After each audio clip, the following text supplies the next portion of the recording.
The fall of Jerusalem. Zedekiah was 21 years old when he became king, and he reigned in Jerusalem 11 years. His mother's name was Amutal, daughter of Jeremiah. She was from Libnah. He did evil in the eyes of the Lord, just as Joachim had done. It was because of the Lord's anger that all this happened to Jerusalem and Judah. And in the end, he thrust them from his presence. Now Zedekiah rebelled against the king of Babylon.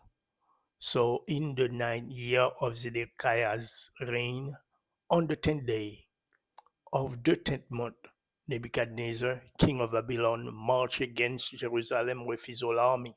They encamped outside the city and built siege works all around it. The city was kept under siege until the 11th year of King Zedekiah.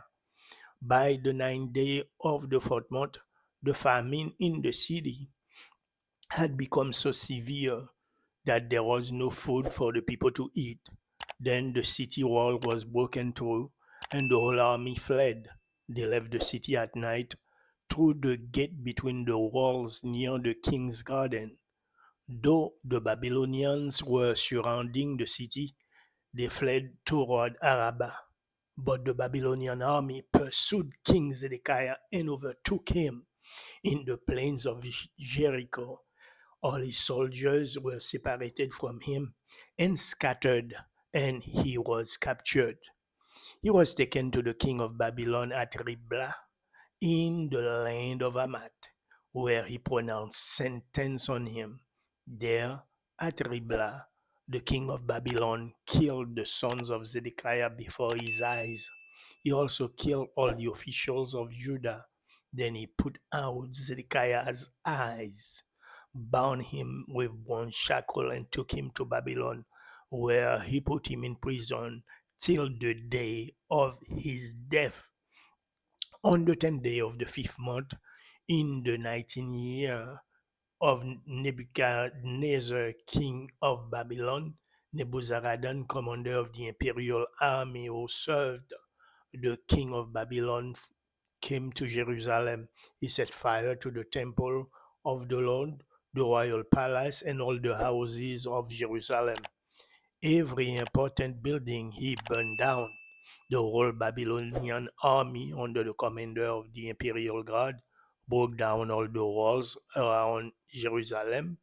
Nebuzaradan, the commander of the guard, carried into exile some of the poorest people, and those who remained in the city, along with the rest of the craftsmen and those who had deserted to the king of Babylon.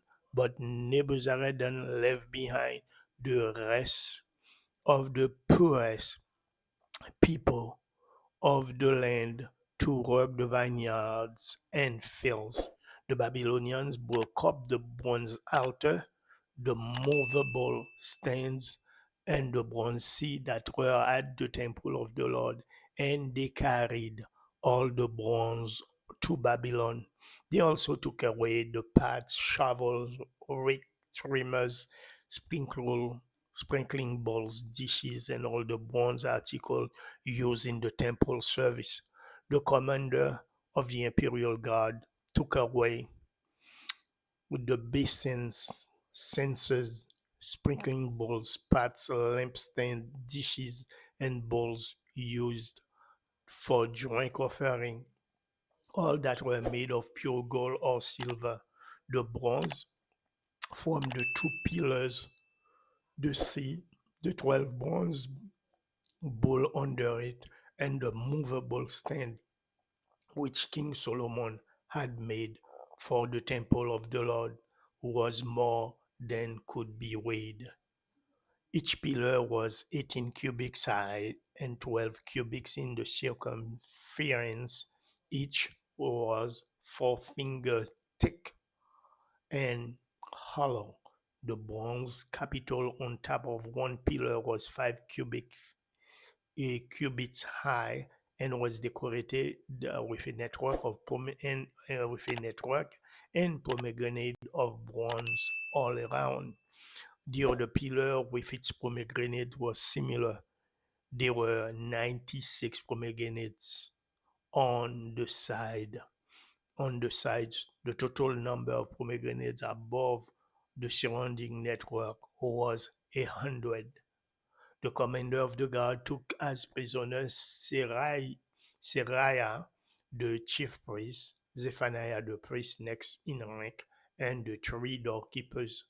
Of those still in the city, he took the officer in charge of the fighting men and seven royal advisors.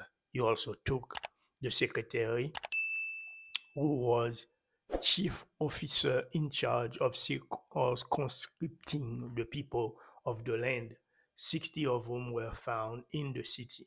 Nebuzaradan, the commander, took them all and brought them to the king of Babylon at Riblah.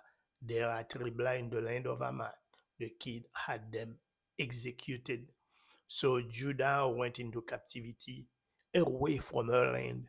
This is the number of the people Nebuchadnezzar carried into exile. In the seventh year, 3023 Jews. In Nebuchadnezzar 8 years, 832 people from Jerusalem. In his 23rd year, 745 Jews taken into exile by Nebuzaradan, the commander of the imperial guard. There were 4,600 people in total.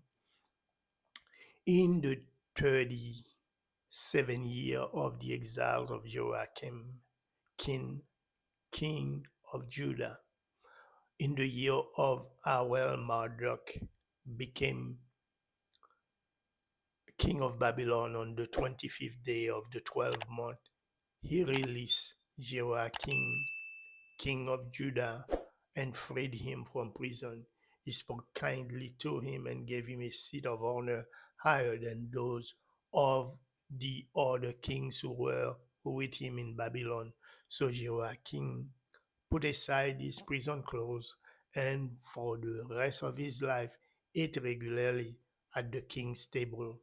Day by day, the king of Babylon gave Joachim a regular allowance as long as he lived till the day of his death.